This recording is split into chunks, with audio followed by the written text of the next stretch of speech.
Hillary Clinton has been and still is receiving financial support from a Muslim fundamentalist Nigerian oil billionaire by the name of Qasem Lukman Lawal. Remember that name, Qasem Lukman Lawal. This guy is a Muslim fundamentalist. He has been known to support terrorism, and he's also been known to be involved in some serious nefarious activity. I mean, some thievery, some really serious thievery. This guy is evil to the core, and he has supported Hillary Clinton. In fact, he supported Hillary Clinton when she first ran for president, and he is currently giving financial aid to Hillary Clinton's campaign for the presidency. And this guy actually lives in Texas. Believe it or not, this Nigerian Muslim fundamentalist oil billionaire lives in Texas, of all places. And he single-handedly conducted a fundraiser for Hillary Clinton in which he raised around $100,000 for her campaign. Now, let me explain to you some things that happened in the past that are very much so related to what I'm talking to you guys about right now. In 2011, there was a big terrorist attack in Nigeria, in the city of Abuja. 21 people were slaughtered, around 60 people were wounded. It was a big terrorist attack. It was really, really bloody. Now, there was an American who was in the attack, and he was one of the victims. He was wounded. He survived. And you would think at that point, America, Washington, the people in Washington would get together and categorize officially Boko Haram to be a terrorist organization. Well, in 2012, there was another big terrorist attack. 185 people were slaughtered. This was Africa's biggest terrorist attack since the 1998 Al-Qaeda attacks on the U.S. embassies in Kenya and in Tanzania. And around that time, Boko Haram actually kidnapped an American by the name of Greg Ock. And after that, Boko Haram announced that they were arranging to kidnap 22 other Americans. So there was some big talks that were taking place in Washington about categorizing officially Boko Haram as a terrorist organization. There were members of Congress who were pushing for this, and there was also faith-based human rights organizations that were also pushing for the same categorization to be done. Well, guess who resisted this process from taking place? It was Secretary of State Hillary Clinton in the State Department. She resisted the process to categorize Boko Haram as a terrorist organization. She did not want Boko Haram to be officially categorized as a terrorist organization. The organization, the group, the terrorist gang that has slaughtered more Christians than ISIS. Just in the year 2015 alone, Boko Haram slaughtered over 4,000 Christians. And this Jezebel, Hitlery, did not want Boko Haram to be categorized as a Muslim terrorist organization. Why? Let's put the dots together. Here is a woman who is receiving lots of money from a Nigerian oil billionaire, a Muslim fundamentalist piece of garbage, Nigerian oil billionaire, Qasem Lukman Lawal. And this same woman, this same Jezebel, Hitlery, refuses the process, resists the process. She resisted the process that would have categorized Boko Haram to be a terrorist organization. What are the odds? What are the odds? Let's get serious now. She receives money from this oil billionaire, Muslim fundamentalist who memorizes the Quran, who supports terrorism, and at the same time, she does not want the U.S. government to categorize Boko Haram as a Muslim terrorist organization. Put one and one together here. And let's talk more about this Lawal character.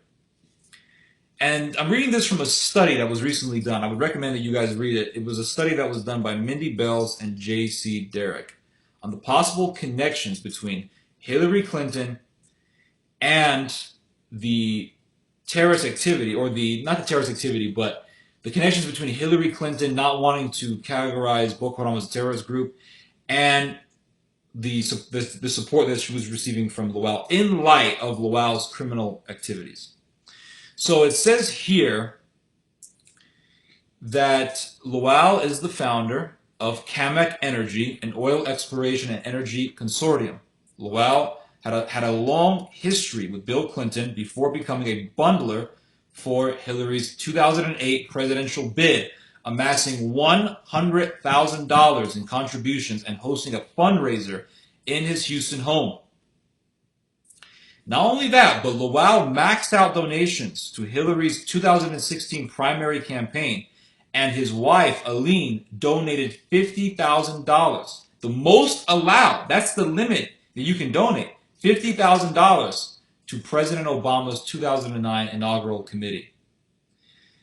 Lowell describes himself as a devout Muslim who began memorizing the Quran at age 3 while attending an Islamic school. And it says here that in Africa, Lowell has been at the center of multiple criminal proceedings, even operating as a fugitive. Over the last decade, he faced charges in South Africa over an illegal oil scheme, along with charges in Nigeria of illegally pumping and exporting 10 million barrels of oil. Now, this bastard, Lowell, made a deal with the South African government that he would be pumping oil in their country. Well, he did pump the oil in South Africa, but he transported the oil into other regions and pocketed the money for himself. He schemed the South African government. That's how big this guy is in criminal activity. That's how big this guy is and prominent this guy is in criminal circles. And check this out. It says here that in the Democratic Republic of Congo, Lowell arranged a 2011 plot to purchase 4 tons of gold from a rebel warlord named Bosco Ntaganda. Ntaganda is a terrorist, an official terrorist.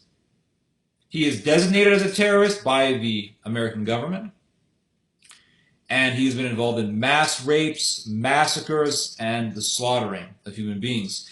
It says here that he Bosco Ntaganda, is linked to massacres and mass rapes. Ntaganda was on a U.S. sanctions list.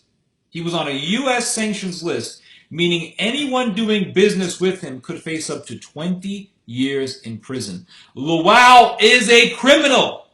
It's not just me making up conspiracies. Lowell is a criminal under the authority of the U.S. government, under the designation of the U.S. government.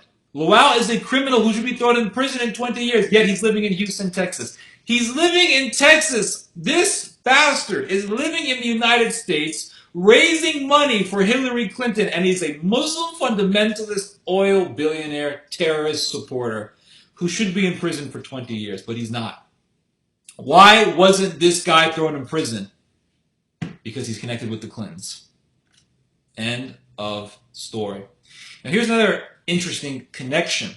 Lowell's energy firm holds lucrative offshore oil licenses in Nigeria, as well as exploration and production licenses in Gambia, Ghana, and Kenya, where he operates in a conflict-ridden area largely controlled by Somalia's al-Shabaab militants. Remember that mall massacre that happened a few years ago? A lot of people were slaughtered. People were hung up on meat hooks, and they would put booby traps in the bodies. That was done by al-Shabaab militants.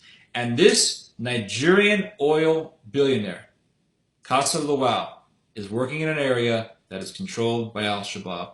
Now, I don't give a crap what you say. I don't care how nice this guy is. I don't care how polite he is, how long he's been living in the United States. If you're making money in an area that is dominated by mafia, by mobsters, by terrorists, you are working with the criminals. It's like when you go to Japan. You know, there are big American companies that when they go to Japan, or I should say when they go to Japan, they have to work with the Yakuza.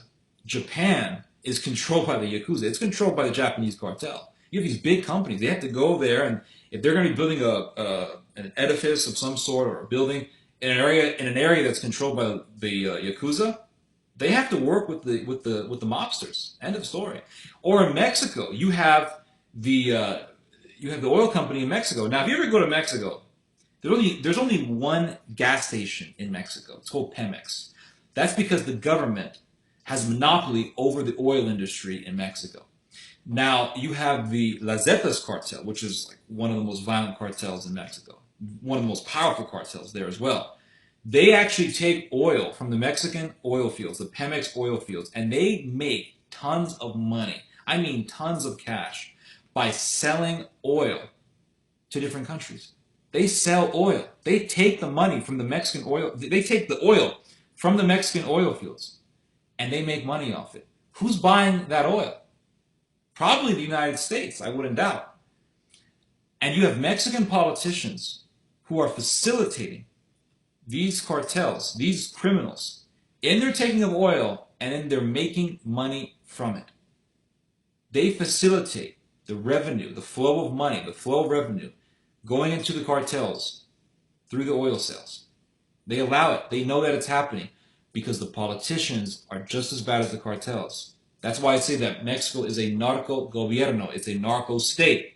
So if you're a Mexican politician and you're in charge of oil and you are allowing cartels, or let's say that in your jurisdiction you have cartels who are making money off oil, don't tell me you don't know what's going on. Don't tell me you're not involved. You have Mexican elites who are involved in the cartels stealing of oil and making money from it.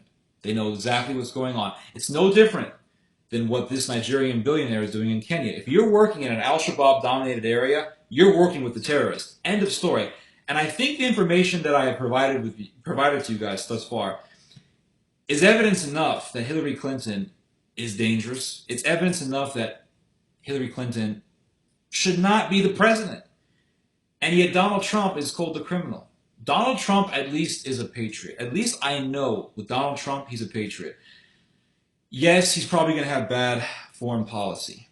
But what American president doesn't have bad foreign policy? I mean, all of them have had bad foreign policy for the most part.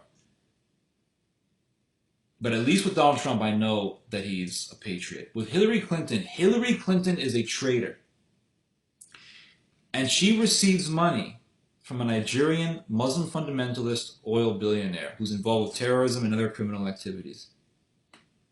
That is reason enough to go against Hillary Clinton. And if you're still going to vote for this Jezebel after all these facts, then you're unreasonable. There's no way you can be reasoned with. But you have this Hitlery, this Jezebel of a woman. This is a woman whose husband slaughtered Christians in the Balkans. When the Serbian Orthodox Christians were defending their churches, defending their monasteries, defending their lands, defending their Christian culture from the Muslim Albanian terrorists, it was Hillary Clinton and her husband who slaughtered the Christians when they were fighting against the Muslims. So she has blood on her hands. She slaughtered the Christians in Serbia using NATO when they were fighting against the Muslims. And now she is receiving money from a Muslim oil billionaire who's involved in terrorism. I don't know how insane you have to be. How insane do you have to be to not see the reality? And she resists the US government's categorization of Boko Haram as a terrorist group. Why? Because she's getting money from them. She's in it with the terrorists. It's just so damn obvious. It's like the elephant in the room, the king has no clothes, any cliche you want me to use that defines this evil reality. How much of it do I have to give to you? How much information do you need to know that you have invaders within your government? It's just so damn obvious. It's just really that obvious. And this her husband slaughtered Christians in the Balkans. She's receiving money from this billionaire. This billionaire is working with terrorism, worked with a warlord, this Nitaganda guy, mass raping, mass killings, mass slaughtering. That's who Hillary Clinton is being supported by. And yet she's all for Black Lives Matter. If Black Lives matter to you so much, Hillary, why do you support abortion? Because the majority of abortions in America are done by blacks. You don't mind killing black babies. And why, if Black Lives matter so much to you, why would you receive money from a criminal who was involved in the slaughtering and mass raping of black people in Africa? The whole thing is bullcrap. Can't you see that the whole thing is controlled by the elites? The whole thing, all this propaganda is being inculcated into the society by elites who want to destroy this country. and yet Donald Trump is the racist. Go figure. This is Theodore Schubert. Hope you guys have enjoyed this message. Hope you guys have learned something from this message. You just heard some theology. God bless, and God be with us.